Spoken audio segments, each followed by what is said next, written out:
It's the end of March, so naturally I'm going to do a rapid fire reading wrap up for February. Starting off with the Delilah Green Doesn't Care. I read this because one of my neighbors recommended the third book in the series, and knowing me, I have to read the first book before I read the third book, even though they're standalone interconnected romances.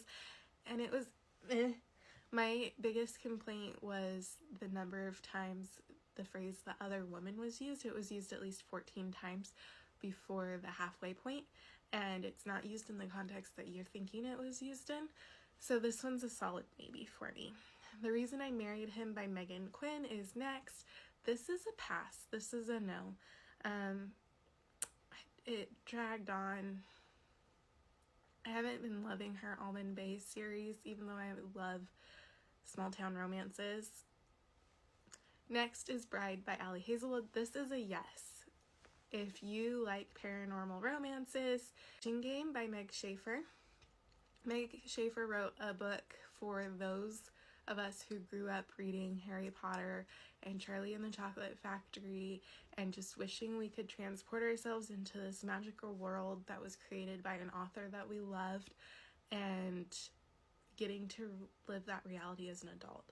There were some parts that understandably were red flags for people, but given that it's a piece of fiction written about someone who's trying to overcome obstacles in their life and experience love and acceptance that wasn't offered to them as a child, I thought she did a good job. This is a yes. Next, I have The Demigod Files by Rick Riordan. This is a companion novel to the Percy Jackson Heroes of Olympus. I wish that I had read it before picking up The Lost Hero, but it's not necessary to read in order to fully enjoy the Percy Jackson universe. It has like 2 stories in it that I thought were good. The rest of it was meh. Okay, next was The Break-Up Pact by Emma Lord. This is an ARC copy I received, and I enjoyed it, but it was lacking for me in some aspects. So this was Emma Lord's debut adult romance. She wrote Tweet Q and some other really popular young adult, and I had high hopes for The Break-Up Pact, and the first part of the book was solid. I felt like the ending just tapered off a little bit and didn't hit what I wanted to hit. I got bored, it dragged on, kind of put me in a reading slump, if we're being honest, where I just wasn't motivated to finish the last 20% of the book. Mrs. Nash's Ashes by Sarah Adler I really enjoyed, enough to get my husband to go pick up the physical copy for my shelves for me.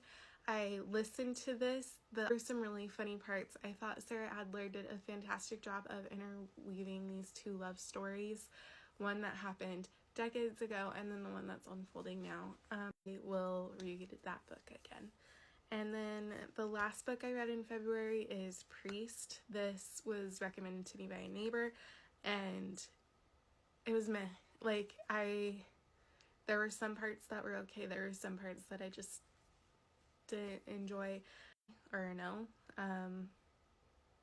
Yeah, there are my rapid fire reviews / if I think you should read what I read in the month of February. To give you an idea of some of the stats, I read 15 books in February. Average rating was 3.5 stars.